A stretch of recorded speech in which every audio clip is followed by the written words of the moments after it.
میں اس وقت کی بیوروکریسی اور ان کے نیچے کارندے، ان کو میں پیغام دینا چاہتا ہوں کہ وہ وقت قریب ہے، وہ وقت قریب ہے کہ جب یہ کرپٹ سسٹم ختم ہوگا،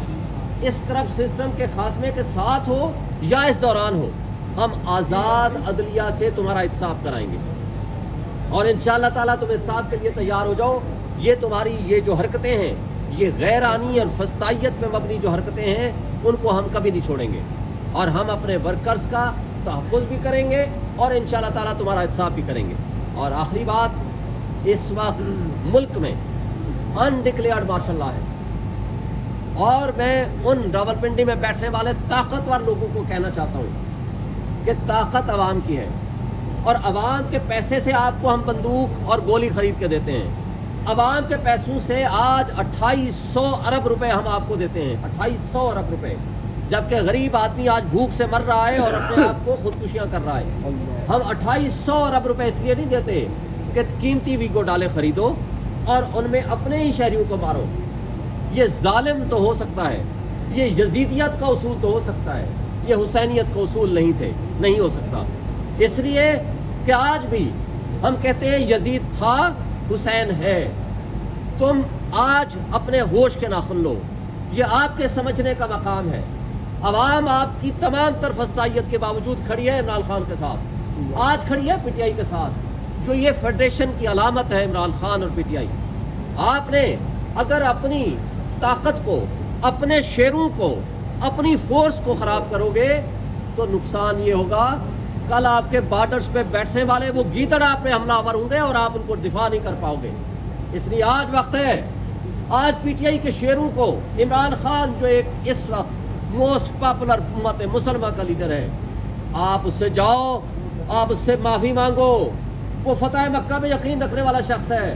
وہ تمہیں معاف کر دے گا، اس لیے کہ وہ ذاتیات پہ کبھی بلیو نہیں کرتا۔ لیکن اس ملک کی قوم اور ورکرز اور ہمارے پی ٹی آئی کے لوگوں سے بھی معافی مانگیں، اس لیے کہ جن کٹ پتلیوں کو آپ نے آج مسلط کیا ہوا ہے، نہ ان میں اخلاقی جواز ہے، نہ وہ سیاسی جواز ہے، نہ آئینی اور قانونی جواز ہے کہ 17 سیٹوں کے ساتھ وہ اقتدار میں رہیں، وہ ہارے ہوئے لوگ ہیں۔ اور وہ شخص جو نواز شریف وہاں بیٹھا ہوا ہے، جس کو بڑی چاہ سے آپ لائے تھے، کیپٹن صفدر کے بقول بڑی آپ کے ہاں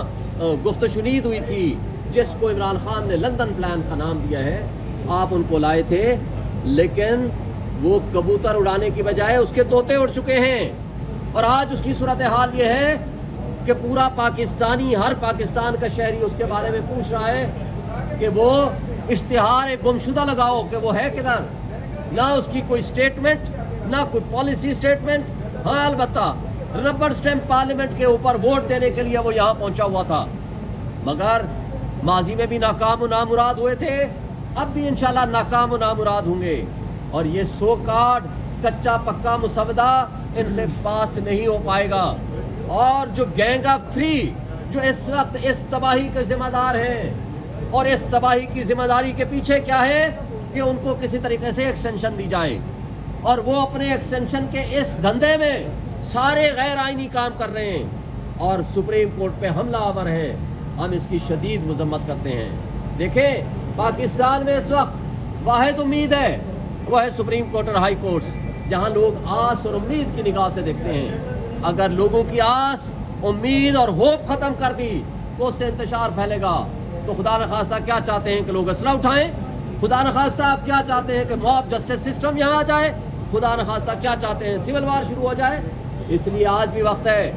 کہ آپ اپنے ذاتی مفادات سے بالاتر ہو جائیں، ریاست کو نقصان مت پہنچائیں۔ آپ نے ماضی میں دیکھا، ایک ڈکٹیٹر نے اپنے ذاتی اقتدار کو طوالت دینے کے لیے